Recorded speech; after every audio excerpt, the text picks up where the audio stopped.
20,000 visitors a week to the Apple Store. This is the one in Midtown Manhattan on Fifth Avenue.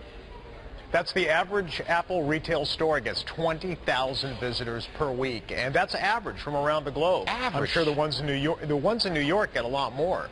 And my two daughters, a 5-year-old and a 6-year-old, are some of the people who want to go to the Apple Store. They've never purchased anything, Pim. No, and that's you have. part of the secret. Right. You're doing the purchasing for them, right, Carmine? I've never, get this, I have never purchased an Apple product for my two little girls. But what's their favorite store in the mall? Where do they want to go?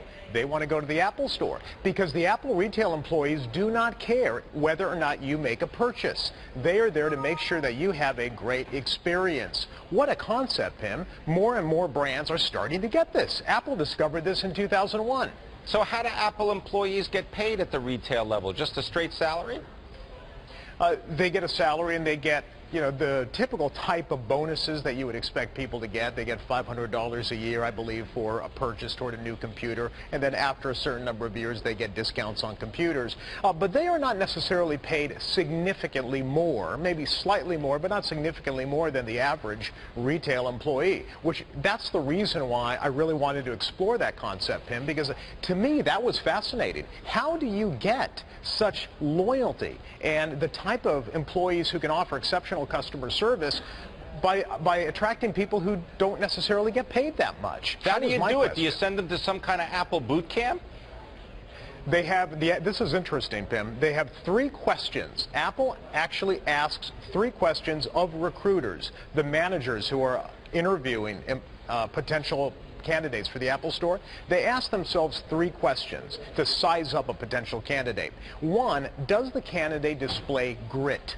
Grit means confidence. Confidence in yourself, confidence in your ability to find answers to things that you may not know about. It's not arrogance, it's confidence. So that's number 1. Does the candidate display grit? Number 2, does the candidate, or does he have the ability to offer a Ritz-Carlton level of customer service with the right training? And you can tell just by speaking to somebody for 5 minutes, whether they're friendly and happy and whether they make eye contact with you. So with the right training, can they work at the Ritz-Carlton? And the third question, which is fascinating, the third question is, could this candidate have gone toe-to-toe with Steve Jobs? Now, we all know that Steve Jobs was difficult, to put it mildly, but could the candidate actually have an opinion and express that opinion?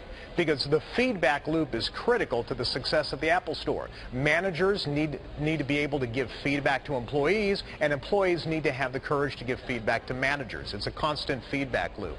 So recruiting managers ask themselves those 3 questions to size up a potential candidate for the Apple Store.